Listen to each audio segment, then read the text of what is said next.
এই এত ফোনের ভিতরে কোন ফোনটা আসলে সবকিছু অথেন্টিক দিতেছে এটা বের করা কিন্তু বেশ জটিল।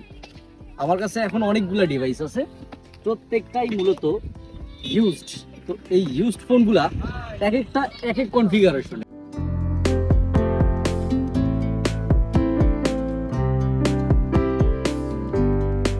আসসালামু আলাইকুম।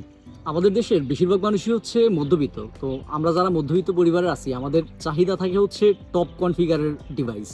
কিন্তু সমস্যা হচ্ছে যে আমাদের বাজেটটাও থাকে সীমাবদ্ধ, যার কারণে আমরা ওই টপ কনফিগারের যে ডিভাইসগুলো আছে ওগুলো এফোর্ড করতে পারি না। আপনি কথার কথা S21 নেবেন, ওইটা যখন লঞ্চ হইলো 2-3 বছর আগে, তখন ওইটার দাম ছিল 70-80 হাজার টাকা। ওইটার সর্বোচ্চ ছিল স্পেক্স ওই সময়ে। তো ওই ফোনটা এখন 2024 সালে এসে আপনি দেখতেছেন যে 25-30 হাজারে পাওয়া যাইতেছে। ওইটা কিন্তু ওই যে পারফরমেন্সটা আছে ওইটাই দিতে পারবে, কিছুটা ড্রপ হবে এখনকার সাথে যদি আমরা কম্পেয়ার করি, বাট ওইটা যে পারফরমেন্স আপনারা এখনও দিবে ওইটাও বেশ তাগড়া একটা পারফরমেন্স। তো এই সুবিধাগুলো মূলত আমরা যেই সেকেন্ড হ্যান্ড বা ইউজড ফোন আছে ওগুলোর থেকে পাই। তো আজকে আমরা কথা বলবো যে কোন বিষয়গুলো আপনার খেয়াল রাখলে এই Android phone, used Android phone কিনে আপনি ঠকবেন না। অ্যান্ড্রয়েড ফোন কিনতে গেলে আপনার প্রথম যে বিষয়টা মাথায় রাখতে হবে সেটা হচ্ছে আপনি অনলাইন নেবেন না অফলাইন নেবেন। বর্তমানে বাংলাদেশের মার্কেটে এই ডিভাইসগুলো অনলাইন অফলাইন দুই জায়গায় পাওয়া যায়। আমি বলবো অবশ্যই আপনি অফলাইন ফোন নেন, সেখানে গেলে আপনি ফোনটা সুন্দরভাবে চেক করে আনতে পারবেন, যেটা অনলাইনের ক্ষেত্রে অনেক সময় সম্ভব হয় না। অ্যান্ড্রয়েড ফোন কিনতে গেলে আপনি দেখে নেবেন যে ফোনটা বাইরে থেকে ঠিকঠাক লাগতেছে কিনা, এটা গুরুত্বপূর্ণ। আমার হাতে দুইটা ডিভাইস আছে, আমি দুইটা ডিভাইসের দিকে যদি আমি ফোকাস করাই, এখানে একটু দেখেন এই যে ডিভাইসটা, এটার পেছনের যে ব্যাকশেলটা আছে এটা কিন্তু পরিবর্তন করা। এইখানে হালকায় গ্লু আছে, আমি জানি না আপনি দেখতে পাচ্ছেন কিনা, তবে এইখানে দেখেন হালকায় গ্লু আছে। তো যখন আপনি একটা ইউজড ফোন কিনবেন তখন দেখবেন যে এই ধরনের কোনো সমস্যা আছে কিনা, কোনো স্ক্র্যাচ আছে কিনা। এই ধরনের সমস্যা আপনি প্রথমেই আপনার চোখ দিয়ে ধরে ফেলার চেষ্টা করবেন। এইখানে দেখেন হালকা একটু স্ক্র্যাচ আছে। আমি এই ফোনটা দেখাই, এই ফোনটা কিন্তু খোলা হয় নাই কখনো, এটা কিন্তু একেবারে ইনটেক আছে, কোনো সমস্যা নাই, চারিদিকে বেশ মসৃণ এবং কোনো গ্লু নাই। বাট এইটা যদি আমরা দেখি, এইটার ক্ষেত্রে কিন্তু গ্লু আছে, এটা বোঝা যাইতেছে এইখানটায়। সো এই ধরনের প্রথমে যে সমস্যাগুলো আছে, বডিতে যে সমস্যাটা আছে, এটা আপনি প্রথমে চেষ্টা করবেন যে আপনার চোখে নিয়ে আসার জন্য।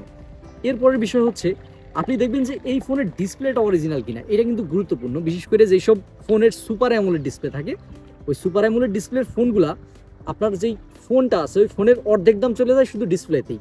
তো ডিসপ্লে অবশ্যই পরিবর্তন করা থাকলে আপনার ওইটা মাথায় রাখতে হবে যে ওইটা পরিবর্তন হয়েছে। তো কিভাবে চেক করবেন? যদি আপনার ওই ফোনটা অ্যামোলেড ডিসপ্লের ফোন হয় তাহলে আপনি কিভাবে চেক করবেন? আপনার ফোনে একটা সাদা ওয়েলপেপার আপনি নিয়ে আসবেন বা সাদা একটা ছবি নিয়ে আসবেন এবং ওইটা জুম করে প্রত্যেকটা পিক্সেল আপনি দেখবেন যে ওইখানে কোনো ধরনের দাগ বা পিক্সেল ভাঙা দেখা যায় কিনা। যদি ওইরকম দেখা না যায় তাহলে আপনি ধরে নিতে পারেন যে ডিসপ্লেটা ঠিকঠাক আছে। এবং আরেকটা কথা আমি প্রথমে যেটা বললাম, যে সাইডে আপনি দেখবেন যে কোনো ধরনের গ্লু বা আঠা এই ধরনের কোনো সমস্যা আছে কিনা, বা একটু ফাটা ফাটা মনে হয় কিনা, আপনি একটু চাপ দিয়ে দেখবেন। নর্মালি ফোনগুলো যে অবস্থায় মার্কেট থেকে বেরোয় তখন কিন্তু এই ধরনের ফাটা টাটা কিছু থাকে না। সো আপনি এইটা প্রথমে দেখে নেবেন যে কোনো ফাটা বা কোনো উঁচু নিচু মনে হয় কিনা, এবং এরপরে আপনি ওইটা করবেন যদি অ্যামোলেড ডিসপ্লে হয়। আর যদি অ্যামোলেড না হয় তাইলে আপনি চেষ্টা করবেন যে এটাই ভালোভাবে দেখে নেওয়ার যে আসলে ডিসপ্লেটা মনে হচ্ছে কিনা একটু গ্লু মারা বা সাইডে খোলা টোলা আছে কিনা। এই যে ফোনটা আছে এই ফোনটা কিন্তু ডিসপ্লে চেঞ্জ করা, এটা হচ্ছে একটা IPS ডিসপ্লের ফোন। এই ডিসপ্লেটা চেঞ্জ করা, তো এখান থেকে আপনি খুব সুন্দরভাবে বুঝতে পারবেন যে এখানে উঁচু নিচু হয়ে আছে। তো উঁচু নিচু হয়ে থাকার কারণে আপনি এটা প্রথমেই ডিটেক্ট করতে পারবেন যে ডিসপ্লেটা অরিজিনাল না। আর অরিজিনাল যদি একটা ডিসপ্লে না হয় তাহলে ওইটার দাম অবশ্যই কমে যাবে। আইফোনের ক্ষেত্রে কিন্তু আপনি ব্যাটারিটা দেখতে পারবেন যে কত পার্সেন্ট এটার অবস্থা ভালো আছে, পার্সেন্টটা শো করে সেটিংসে গেলে, কিন্তু অ্যান্ড্রয়েডের ক্ষেত্রে কিন্তু সেই সুযোগটা নাই। তো আপনি কিভাবে বুঝবেন যে আপনার অ্যান্ড্রয়েডের যে ব্যাটারিটা আছে এই ব্যাটারিটার কন্ডিশন ভালো? আপনি মূলত আপনার যেই ক্যামেরাটা আছে ক্যামেরাটা যে আপনি ভিডিও সিলেক্ট করবেন এবং ভিডিও করা শুরু করে দেবেন। এখানে আপনি ম্যাক্স রেজুলেশন আপনারটাই যতটুকু আছে ততটুকু রেজুলেশনে আপনি ম্যাক্স রেকর্ড করতে থাকবেন 4 মিনিট 5 মিনিট। যদি 4-5 মিনিট রেকর্ড করার পরে আপনি দেখেন যে এটা 4-5% ড্রেন হচ্ছে, তাইলে মনে করবেন যে ওইটার ব্যাটারি কন্ডিশন ভালো আছে। যদি 5%-এর নিচে ড্রেন করে তাহলে মনে করবেন যে বেশ ভালো কন্ডিশন। অবশ্যই ম্যাক্স কোয়ালিটিতে রেকর্ড করবেন, যদি 4K সাপোর্ট করে অবশ্যই 4K-তে। এবং আপনি এইটার আরেকটা ভাবে ট্রাই করতে পারেন, সেটা হচ্ছে 1 মিনিট ভিডিও করার মাধ্যমে। যদি আপনার সময় সংকট হয় 1 মিনিট ভিডিও করে যদি দেখেন 1% ড্রেন করছে তাইলে ওইটার কন্ডিশন ঠিকঠাক আছে। কিন্তু 2-3% যদি ড্রেন করে যায় তাহলে আমার মনে হয় ফোন থেকে আপনার দূরত্ব বজায় রাখা উচিত। আপনি ফোন কিনতে গেলে অবশ্যই এরকম একটা ফোন নেন যেটার ওয়ারেন্টি বা গ্যারান্টি আছে। এখন মনে করেন একটা ফোন আপনি কিনছেন, ওইটা 3 বছর 4 বছর আগের মডেল, ওইটা কিন্তু একটু রিস্ক বেশি থাকে। এরকম ফোন নেন যেটা আসলে একটু ওয়ারেন্টির ভিতরে আছে, যদি 1 মাস 2 মাসও ওয়ারেন্টি থেকে যায় তাইলে আপনি ওই 1 মাস 2 মাসের ভিতরে, 1 মাস 2 মাস লাগে না, একটা ফোনের দুর্বলতা যদি আপনি দেখেন ওইটা প্রকাশ পাইতে 10 দিন 15 দিনই অনেক, ঠিক আছে। তো ওইরকম যদি আপনারা একটু অফিসিয়াল গ্যারান্টিটা পান বা ওয়ারেন্টিটা যদি আপনি পান, তাইলে হয়তো বা আপনি ওইটা ক্লেম করতে পারবেন।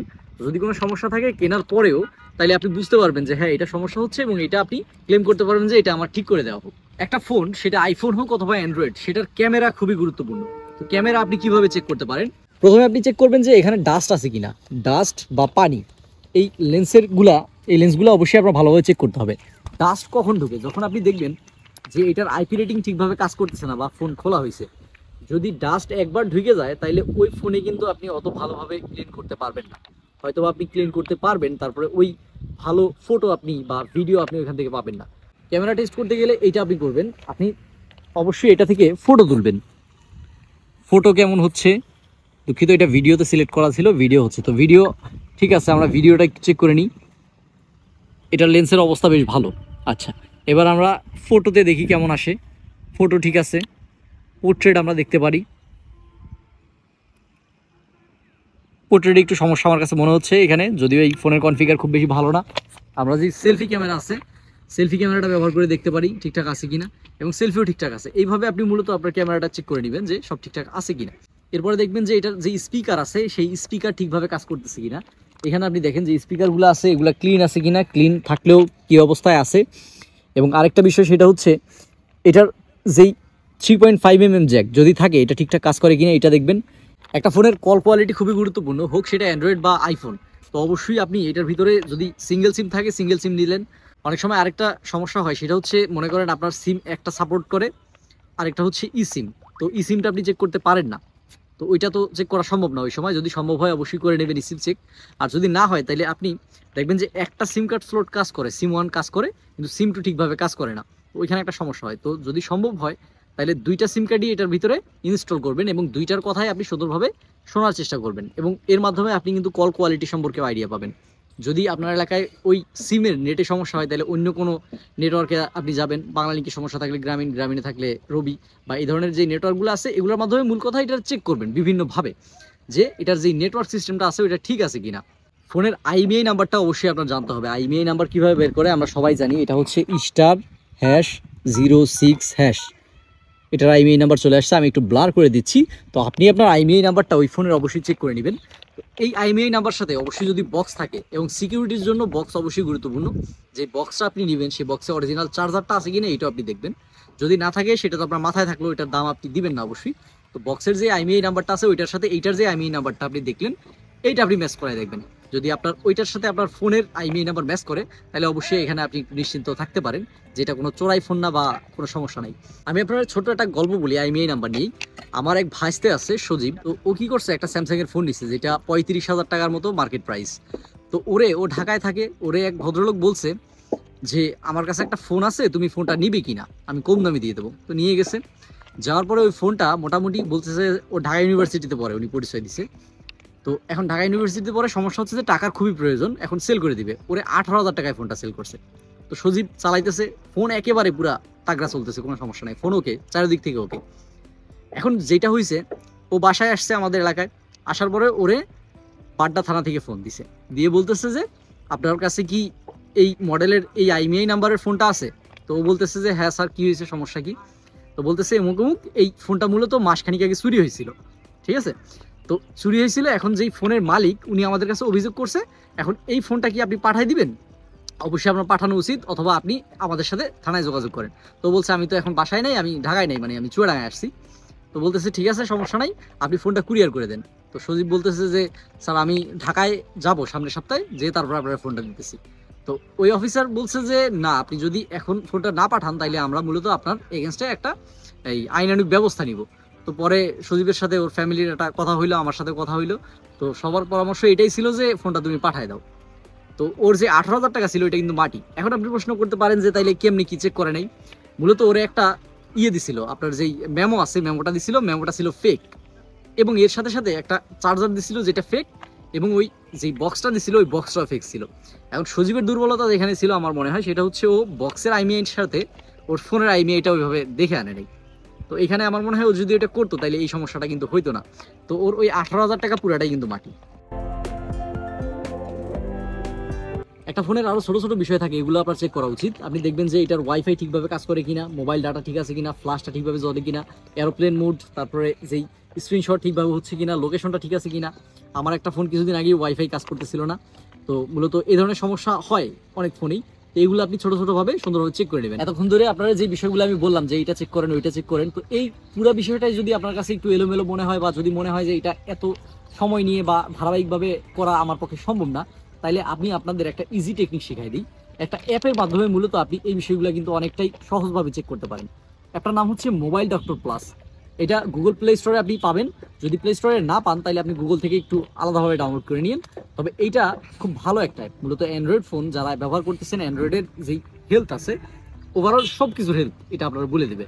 তো এই অ্যাপটার মাধ্যমে মূলত আপনি এই সাহায্যটা পাইতে পারেন যে আপনার এই মোবাইলের যে ফোনটা আপনি নেবেন ওইটা ইনস্টল করে নেবেন, যে ওইটার হেলথ কেমন আছে, সব কিছুর একটা হেলথ ও আপনারা জানাই দিবেন। তো আপনি মোটামুটি দেখলেন যে আপনার যেই ফোনটা আপনি নেবেন, ফোনের কোয়ালিটি ঠিক আছে, সব কিছু, ক্যামেরা আপনার পছন্দ হইলো, ব্যাটারির কন্ডিশনও ভালো, ওভারঅল আপনার একটা ভালো একটা পজিশনে আছে আপনার মতামত যে আপনি এই ফোনটা নেবেন। এখন ফাইনাল যে কাজটা আপনি করবেন, আমার মনে হয় এটা আপনার অবশ্যই করা উচিত, সেটা হচ্ছে আপনি যেই ব্যক্তির কাছ থেকে ফোনটা নেবেন বা যে প্রতিষ্ঠানের কাছ থেকে নেবেন, তাদের এনআইডি কার্ড বা ক্যাশ মেমো, তাদের সাথে আপনার যে সংলাপটা ছিল বা এই যে কনভারসেশনটা ছিল বা পুরো লেনদেনটা, এটার একটা ভিডিও অথবা একটা ছবি আপনি তুলে রাখতে পারেন।